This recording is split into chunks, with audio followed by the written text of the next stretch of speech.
Otro aspecto que nombraste ahí, voy a aprovechar y comentarlo contigo, es este aspecto del marxismo en la universidad, sobre todo en las ciencias sociales, diría yo.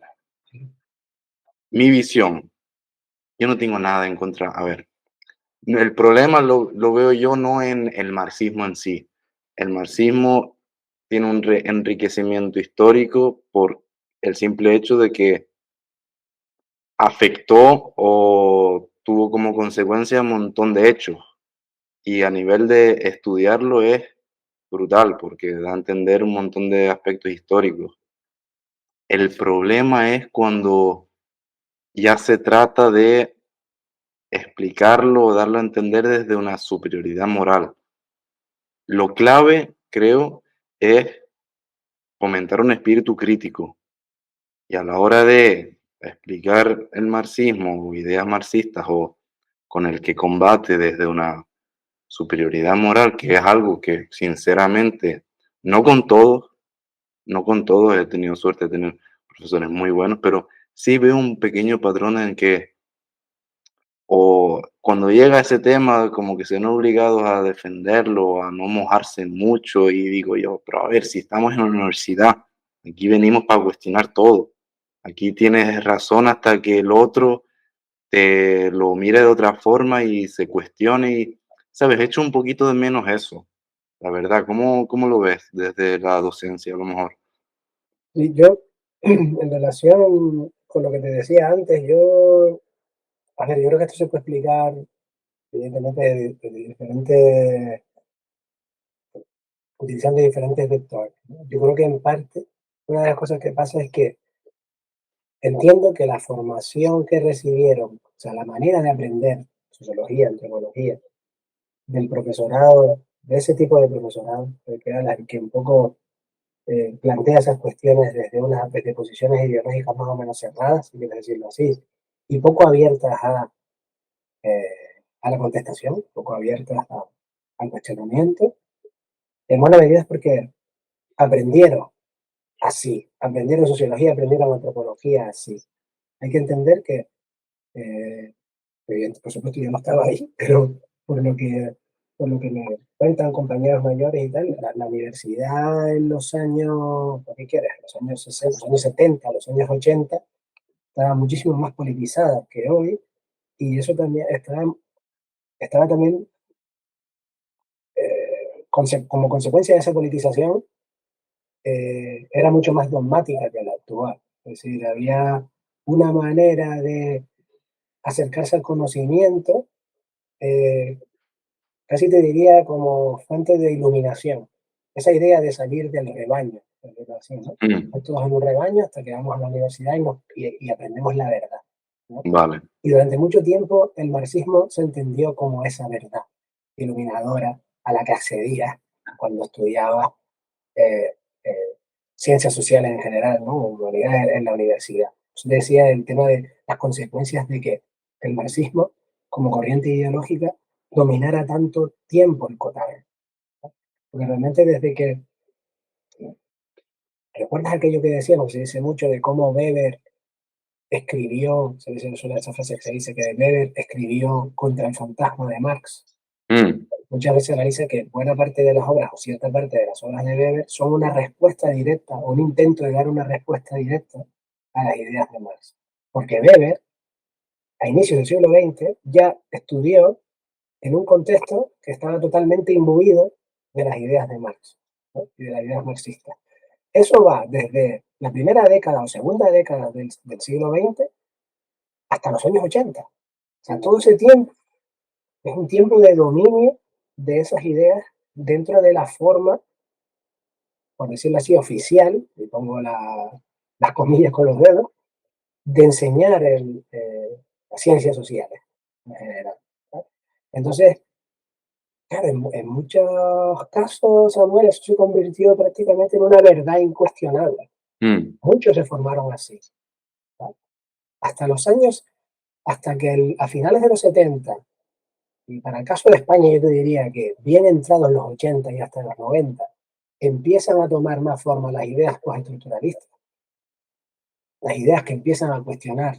el marxismo como única forma de hacer una crítica social poderosa. Hasta mm, que eso no sucede, es muy tarde, era marxismo o vacío, marxismo o muerte. O sea, no había la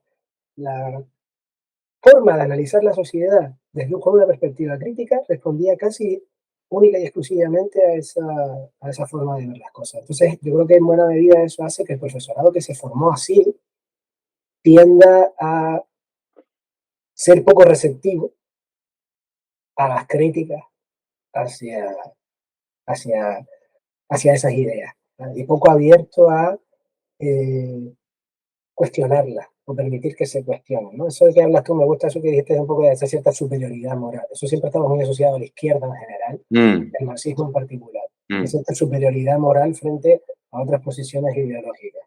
Porque el marxismo, las ideas progresistas en general, si quieres, como te voy a decir más ahora, son las que, son las que están del lado bueno de las cosas, de las mm, que se preocupan por los demás, se preocupan por la igualdad, porque ¿vale? Entonces, eso yo creo que lleva a que las cosas se planteen muchas veces de una manera un tanto maniquea en el sentido de buenos y malos y no aceptar de buen grado que se pueda tener posiciones mm, que hagan una crítica fuerte de eso. Y a mí particularmente es una situación que cada vez me incomoda más porque yo no creo que sea nuestra función como profesores. eh, yo te diría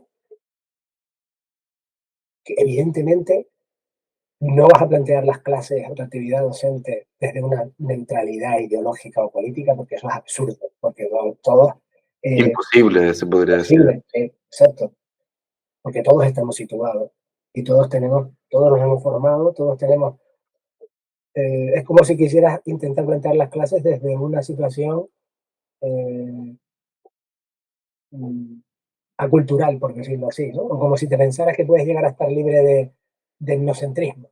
Mm, Eso es imposible.